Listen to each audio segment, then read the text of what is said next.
ซื้อยาเลยนะเป็นยังคัดคันลายสิ่งกี่กี่เหือนบ่โอ้ยแน่บ่อาบน้ำชู้แน่สม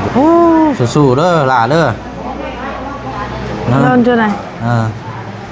ชู้ไปเอาเลยปั้นเป็นนี่ได้คือบ่มักถือบ่มักใส่บ่เฮาแบบเฮาคนตุยนี่มันหนักกระโตเฮาจับตัวนั้นมันหนักคันเชฟอยู่ในนี่แหละมันเป็นแหนบเลยร้านเก็บแล้วว่าใช้จ่ายการใช้จ่ายน้องคำมีครับซุ่มเจ้าซื้ออยู่ซื้อกินอะไรเด้อแต่ว่ามันเกิดแต่ว่ามันบ่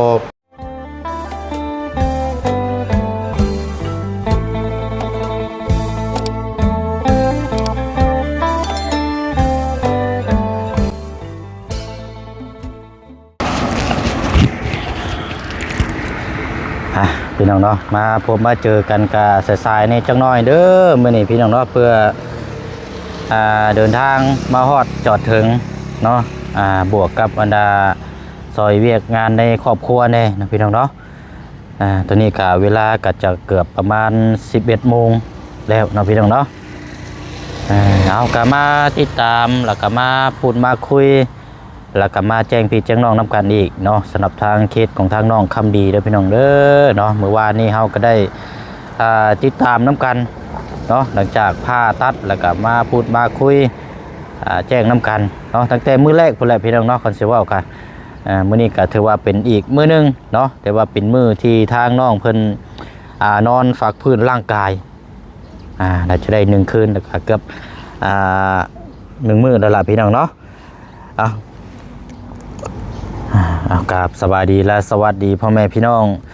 เบิดสุขุสุคนนะพี่น้องเด้อเนาะพบเจอกันอีกคือเก่าคือเดิมพี่น้องเนาะเอามื้อนี้ก็นี่แหละพี่น้องเนาะสิได้หวนเต้าขึ้นไปเฮ็ดเวยกเฮ็ดงานอีกคือเก่าคือเดิมเนาะอยู่เมืองเซโปนพุ่นแหละพี่น้องเนาะแต่ว่าก่อนจะเดินทางก็ทางหมู่เชียงก็จะพูดจะคุยกับทางเอ้ยปั้นเนาะพี่น้องเนาะเพราะว่าวันจันทร์นี่อาจจะได้ให้ทางหน่วยกู้ภัยเนาะให้เพิ่นขึ้นไปส่งอีกคือเก่าไปหน่อยเนาะแล้วก็จะมอบเงินจำนวน5 ล้านเก็บให้ทางเอ้ยปันเอาไว้ใช้จ่ายเพื่อดูแลในตอนนี้แหละพี่น้องเนาะเพราะว่า1มากนี่แหละเนาะทางเอ้ยปันนี่แหละพี่น้องถือว่าสุดแล้วเนาะเราก็เป็นคนมีน้ำจิตน้ำใจเสียสละทางครอบครัวเวียกงานแต่มาดูแลคนที่ทางที่บ่ฮู้จักเนาะก่อนเชื่อว่าก็ยกตัวอย่างแบบคือทางบ่เสียงแล้วก็ทางผู้ใหญ่ใจบุญแล้วก็ทางพี่น้องปลาดุงทางที่น้ำกันบ่สุขุสุคนพี่น้องเนาะที่บ่ฮู้จักหยังเลยแต่ว่าเฮามาเปิดภาพมุมกว้างได้รับรู้น้ำกันก็เลยดูแลทางน้องเพิ่นแล้วก็ทางครอบครัวนี่แหละพี่น้องเนาะเอาก็นี่แหละพี่น้องเนาะมื้อนี้ก็จะมาพูดมาคุยและจังเดินทางเนาะแล้วก็มีข่าวดีเพิ่มน้ำสำหรับทางเคสของทางน้องน้อยที่ว่าติดข้างกันทางน้องคำดีและพี่น้องเนาะเดี๋ยวจังไปติดตามในช่องของทางพ่อน้องเปียวอีกช่องหนึ่งนะครับพี่น้องเนาะเขาจะเห็นเป็นคนละเคสดีกว่าเนาะพี่น้องเนาะอากาเนาะพี่น้องเอกาโอ้ยเมื่อวานนี่หลังจากน้องคำดีออกมาแต่ห้องผ่าตัดกับมาเลื่อนเบิ่งโทรศัพท์เนาะพี่น้องเนาะกับได้รับข่าวที่แบบบ่ค่อยดีปานใดเนาะจากตรงข้ามอยู่มุกดาหารเฮาแขวงสวรรณเขตอยู่ใกล้ๆนี่เลยพี่น้องเนาะก็คือเรื่องที่เด็กน้อยนะพี่น้องเนาะเพิ่นได้ซนพระธุดงค์พี่น้องก็โอ้เห็นในคลิปนี่แบบหดหูใจแห้งนี่รอพี่น้องเนาะแบบโอ้บ่เคยเห็นแบบว่าสิได้มันสิเกิดแบบนี้นะพี่น้องเนาะก็พี่น้องเดือนเบิ่งเมื่อคืนนี่ก็เนาะเห็นแล้วก็ยังหดหูใจอยู่พี่น้องเนาะมีแต่ว่าก็ทางผู้ได้รับรู้ผู้ได้เห็นก็ซอยยังบ่ได้เนาะมีแต่ว่าขอให้ทางดวงวิญญาณเนาะทางหลวงปู่หลวงตาเนาะที่ได้เดินทุดงค์เพื่อเดินแผ่ธรรมในทางศาสนาเฮาเนาะพี่น้องเนาะแต่ว่ากะเพิ่นเกิดอุบัติเหตุเสียเมื่อวานนี้พี่น้องเนาะกะพี่น้องหลายรูปเนาะพี่น้องเนาะเมื่อวานนี้กะรวมๆแล้วนี่จัด10 ปลายเพิ่นบ่จักเนาะพี่น้องเนาะอาจจะได้กะโอ้ยเนาะ บ่จักคำสิเว้าพี่น้อยเนาะเห็นแล้วก็มีแต่คุ้นหูใจแล้วก็ซาบซึ้งในทางแบบว่าเพิ่นเดินธุดงค์นะพี่น้องเนาะเพิ่นเผยธรรมในศาสนาแต่ว่าก็เอาร่างกายชีวิตมาเสี่ยงนะพี่น้องก็โอ้ยเนาะเอาเนาะก็มีแต่ว่าเฮ็ดจังไดพี่น้องเอ้ยเฮาก็บ่อยากให้มันเกิดแต่ว่ามันก็เกิดเนาะมีแต่ว่าเป็นกำลังใจทั้งผู้อยู่แล้วก็ทั้งผู้รับนำกันเบิดสุขทุกคนเป็นกำลังใจให้น้องพี่น้องเนาะไปอะไรเนาะเฮาเข้าไปพูดคุยน้ำกันบัดนี้ทั้งไอ้ปันพร้อมกับทั้งน้องคำดีติดตามเบิ่งอาการของทั้งน้องเพิ่นว่าสิเป็นจังใดน้องพี่น้องเนาะไปน้องพี่น้องเนาะ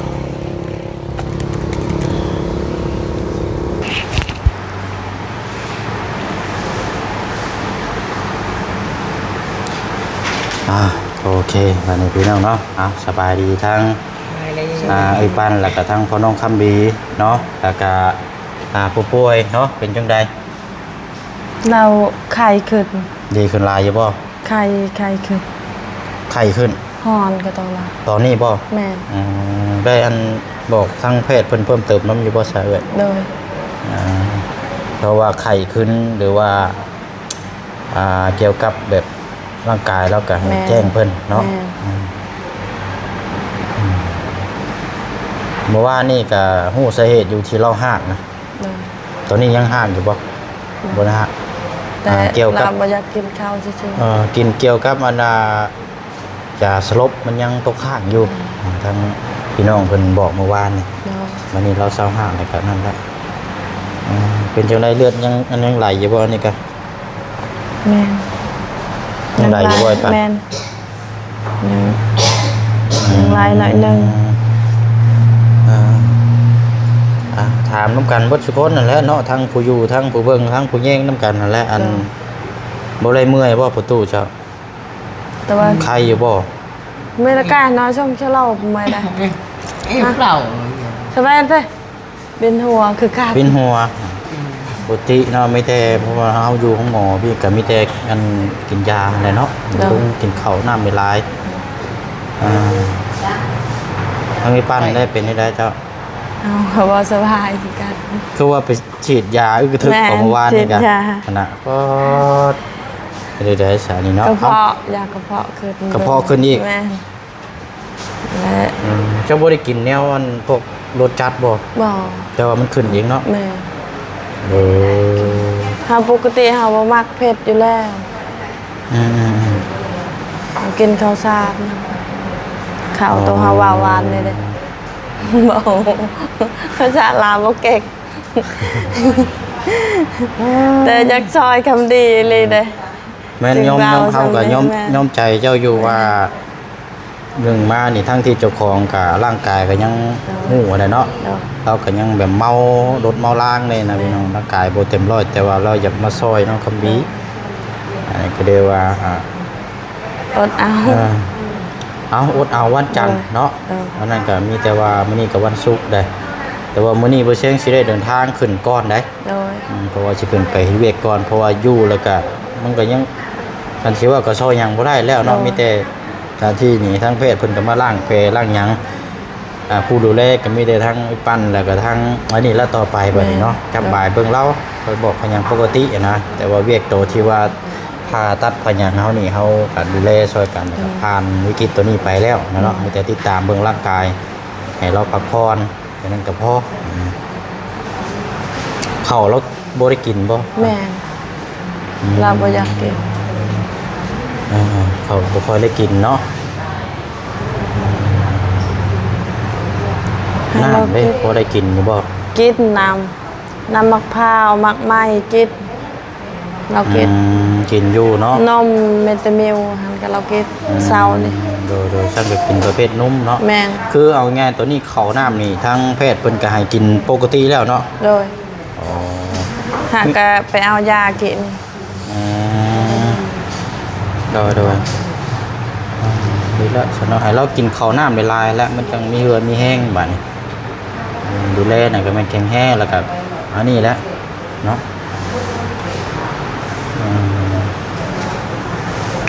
นั่นนี่ก็ว่าถึง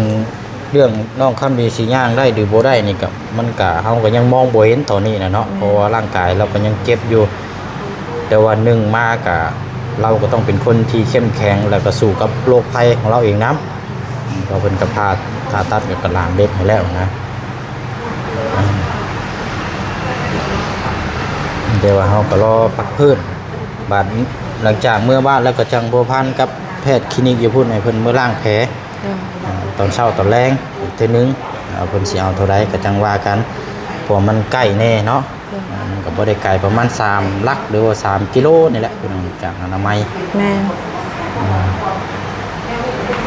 กับมันคันเรายังปวดอยู่บ่กระตุนกระโตเดี๋ยวนี้ก็เจ็บฮะหูจึกเจ็บบ่เจ็บตัวใดปังคันว่าเจ็บแห้งก็ให้แพทย์เพิ่นมาเบิ่งแล้วก็นั่นก็กินยาแก้ปวดนํเนาะเราใส่ยาแก้ปวดแล้วใช่แล้วบ่แม่เขาบอกเราเช้านี่เราใส่แล้วแต่เราบ่ได้คอยกินข้าวก็เมื่อยปกตินั่นแหละตามภาษาคนบ่กินนั่นแหละโอ้ยขนาดคนเฮาบ่ได้เจ็บเฮากินตลอดรักษาก็ยังแซ่บจักสิเฮ็ดแนวใดมันมาเองมันต้องกินแนวของพวกอ่อนๆตัวอ่อนๆเฮากินทั้งน้องคำดีก็ข้าวเหนียวบ่ให้เฮากินก็อย่าให้กินเป็นข้าวเจ้าแม่นข้าวเจ้าหรือว่าเป็นโจ๊กก็ได้เด้อเป็นถ้วยนั่นแหละให้ดีมากใกล้ๆเฮาซื้อก็ข้าวเจ้าหั่นน่ะ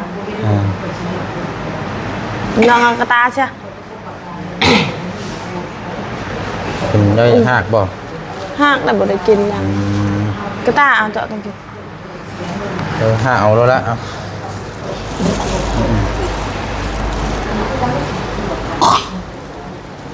มือตะวันจ่ากินกี้เจอกินห่างมือตะวันจ่าห้องคนป่วยเนาะกันเสียว่ากัน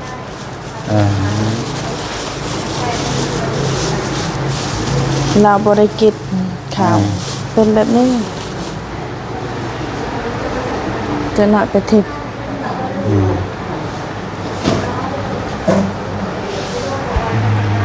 เขาได้พากันกินเมื่อเราว่าเขาน้ำกินแล้วพากันชื่อยังมากินกันเขากินชิ้นแห้งเขากินชื่อมัดและเขาอยู่กินอัวแหละกะตั้มมะฮุ่งเขา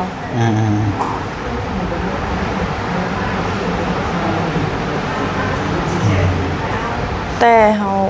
หมานั้นกับเขาขายกับบ่ได้ขายของเผ็ดอย่างจากเราได้ยันเขาเมานั่นแหละมันจึงแสบกระเพาะเขาก็กินยาบ่สายากินยากินกระเพาะยาธาตุน้ำขาวก็ได้ยินได้กินเลยก็เอาเงินจำนวนนั้นแล้วซื้อที่เขามอบให้แล้วซื้อกินดูแลตัวเองแล้วเนาะ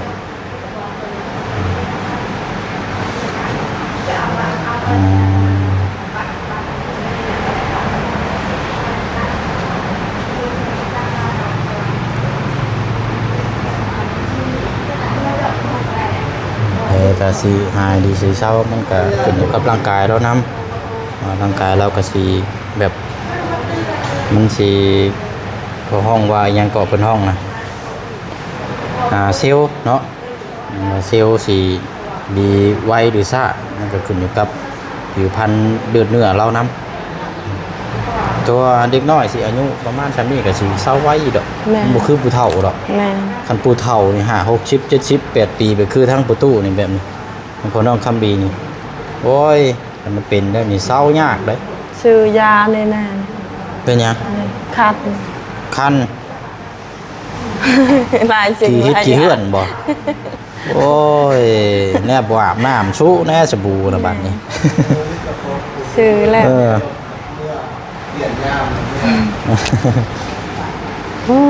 บัวทั้งลูกทั้งพ่อแหละผู้ไปนำก็สิล่มไปดิแม่กลัวมัน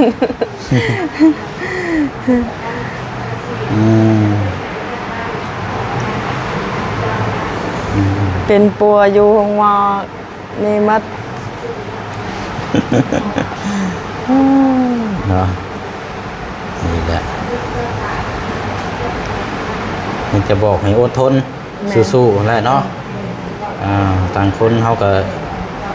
ไปกระสู่ซอยเล่าคือกันให้เราเข้าใจนำโดยเว้าแล้วเว้าว่าบักโตหักคือเจ้าแห้งแล้วให้ตลอดเฮาเว้าอดนี่แหละเจ็บบ่แม่นเฮาเฮ็ดได้เฮาเฮ็ดบ่ได้มีแต่อดนี่แหละอดได้ก็อยากให้หายดีหายเศร้าแหละเนาะทั้งผู้พามาทั้งผู้เบิ่งทั้งผู้แยงแต่ทั้งผู้ใหญ่ที่เพิ่นซอยเงินจ่ายนี่แหละทั้งที่เพิ่นก็บ่ฮู้ว่าเป็นญาติเป็นพี่น้องหยังแต่ว่าเพิ่นอยากซอยเพราะเพิ่นซอยมาแล้วเฮาต้องซอยเองเฮานำท่านได้บอกเรานำบอกแล้วมันจังสิบอกตลอด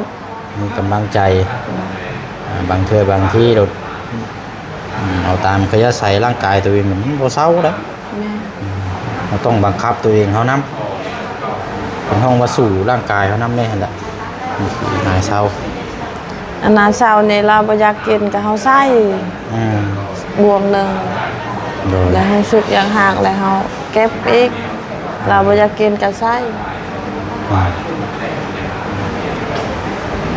ยังอยากหักอยู่เนาะคันว่านั่นกะอันนี้น้ำเด้อไอ้ปันเอาให้เรากินน้ำมันน้ำอยู่เซเว่นนี่ก็ได้น้ำสไปร์น้ำมะดมห้องนะน้ำสไปร์น้ำสไปร์น้ำมะดมน้ำขาวๆได้คือน้ำเป๊ปซี่อันนี้ให้เรากินน้ำเพราะมันจะแก้ปวดแก้เมื่อยนี่นะ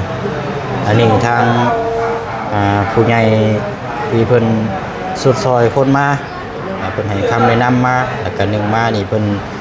ครอบครัวเพิ่นอยู่ในเกี่ยวกับเป็นแพทย์คือกันนะแต่เพิ่นให้คำแนะนำมาเฮาก็ลองกินเบิ่งเนาะมันสิทำพอให้ปวดพอมันเท่าแก้เมื่อยแก้หยังเบิ่งนะเนาะโอ้สู้ๆเด้อล่ะเด้อโดนจุดไหนสู้ๆไปเอี่ยวซักแต่ว่ากะสิไข้กูเมื่อวานนี่อยู่แต่ว่าเนาะแม่ไข้ให้ดีเลยก็แล้วเดี๋ยวมันก็เริ่มดีขึ้นแล้วแต่ละมื้อเฮาดีใจแล้วสำเร็จได้ผ่าตัดขอยานแต่เขาบ่ได้ผ่าโอ้คันว่าเพิ่นบ่ผ่าตัดให้นี่จักสิไปทางไรได้ยากอีกแล้วยุ่งอีกแล้วนี่ดีแล้วเขาผ่าแล้วนี่จังว่าแพทย์รู้สึกฮู้อยู่เขาว่าสิผ่าย่านเขาบ่ผ่าเราบ่มีเลือดก็ฮู้เนาะเฮาคิดของคิดเฮาอันนี้ดีแล้วหลายสำเร็จคิดหลายก็คือย่านเพิ่นย่านแบบว่าผ่าบ่ได้แต่ว่านี่ทั้งแพทย์เฮาเพิ่นก็เพิ่นพาให้ได้แล้วเพิ่นนี่แหละพี่น้องเพิ่นดูแลให้ได้เฮาก็เลยมีแต่ว่าอยากให้น้องเพิ่นนั้นให้ประคองให้ดูแลตัวเองบาดนี้นะ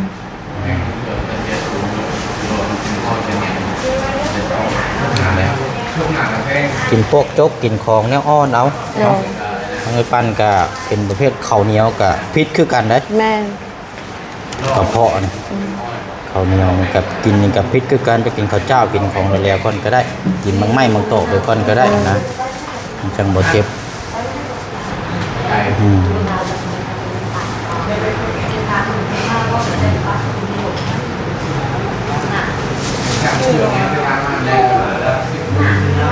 เดี๋ยวจังว่ากันพี่น้อยทางน้องพาพรบ่จังว่ากันพี่น้องจังติดตามอีกช่องนึงเดี๋ยวไปเชิงจังสิพวกไปเพิ่นอยู่เนาะจะมาพูดคุยทางนี้ก่อนกินฮอดเมียบ่ตุกแม่นบ่กินฮอดเมียฮู้อยู่บ้านเพิ่นเสียใจได้บ่คิดบ่เฮ็ดเลยได้อยู่บ้านน่ะกินฮอดแล้วเมียจักแลลาวเฮาคิดบ่เฮ็ดเลยอยู่บ้านมีแต่ให้เราดีอุกให้เราไวกินฮอดอยู่แต่ว่าหากเบิ่งทางนี้ก่อนเนาะเห็นได้สู้ๆบ่ได้บ่คิดฮอดมีบ่กินฮอดเลยทางนี้มีแต่จังให้ทางนี้ก่อนเนาะแม่นให้เราดีให้ดีก่อนม่วนอยู่ในม่วนตอนแรกจำนี่แหละเมื่อยไปลิดมีแต่เขารอติดตามอาการเบื้องตอนนี้นะเพิ่นก็จะใส่น้ำเกลือใส่อันนี้แหละพี่น้องเอ้ยเจ๊งหน่อยเขามาใส่จะไปใส่ตาม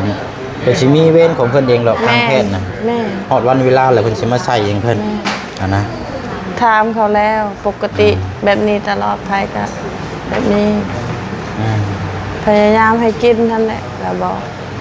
โดย พยายามให้กินข้าวกินปกติเลยอยากกินทำไรก็กิน อืมโดยเนาะอันแรกก็อันกระเป๋าเลยปั้นเป็นนี่ได้คือบ่มักถือบ่มักใส่บ่ เฮาแบบเฮา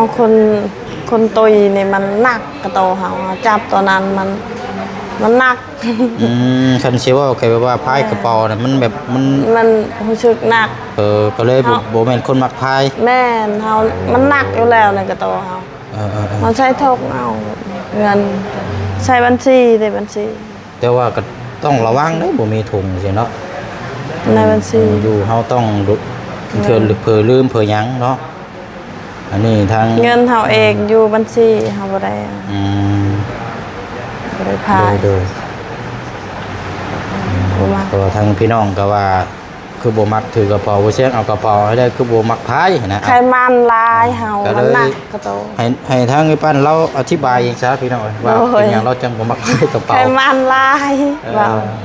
ตัวปอดนี่ไขมันลายมีตามเส้นเลือดแล้วก็หนักกระโตเฮา โดย เช้านี่แอบกำลังกายแล่นคล้ายๆแน่ อืม โดยเนาะ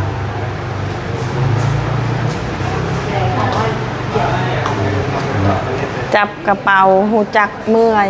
แบบมัน เมื่อย แบบรู้สึกเมื่อยแบบ แม่ บ่ถึงสิบ่ แม่คันพายคือเจ้านี่คือว่านักอะไรล่ะ ปวดแล้วบางคนก็ แม่ ปวดบ้าปวดหยังได้บ่ได้ถึกได้พายกระเป๋า แต่ อ่า เยอะ มีหยัง ยุง ยุงบ่ แม่ โอ้โตไงคือบินไปละ ที่แท้กระเป๋าหันบ่ได้นัก แต่ไขมันในกระโต อืม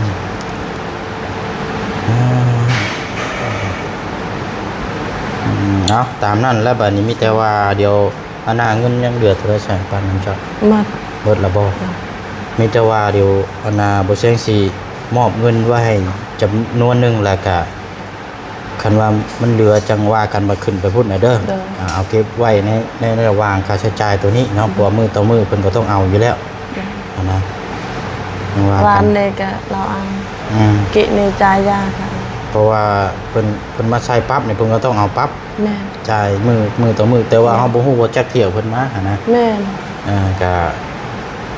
ว่ากันพี่น้อยเดี๋ยวจังสิมอบเงินไว้ ตัว ให้ เองแน่ เวลาจำเป็นกับเฮาก็ชื่ออยู่ซื้อกินน้ำแน่หั่นแหละเนาะกับเรามาดูแลคนป่วยสิบัดก็สิเอาเงินตัวเองใช้จ่ายก็คือว่าแลพี่น้อยก็เลยว่าอยากคุยกับแม่ที่เพิ่นซอยแม่เพิ่นก็บ่มีปัญหามอบให้ทางไอ้ปันเราเลยเป็นเงินเท่าใดเราดูแลเก็บกอกเก็บกำเพราะว่าเขาสิว่าก็สุดแล้วเขาสิว่าก็เนาะมอบหมายทางไอ้ปันน้ำอีกเพราะว่าบ่แช่งก็สิขึ้นไปเซโปนแล้วนะก็คุยกับแม่เพิ่นแล้วเมื่อคืนนี่ เด้อ นะครับมีแต่ว่าเอามอบให้แล้วก็ดูแลเบิ่งเอาแล้วเจ้าว่านี่เด้อ ประหยัดเอา อันนี้ ตัวเองบ่ได้ประหยัดเลยคันแพทย์เว้ายานี่ดีชื่อโลด โดยอันแรกก็อยู่ในระหว่างก่อนเดินทางเนาะมันสิว่าก็เป็นเงิน5ล้านกีบเลยปานเด้อเอาไว้อยู่ในนี่แหละมันเป็นแนบเลย5ล้านกีบเอาไว้ใช้จ่ายค่าใช้จ่ายน้องคำมีกับชุมเจ้าซื้ออยู่ซื้อกินอะไรเด้อ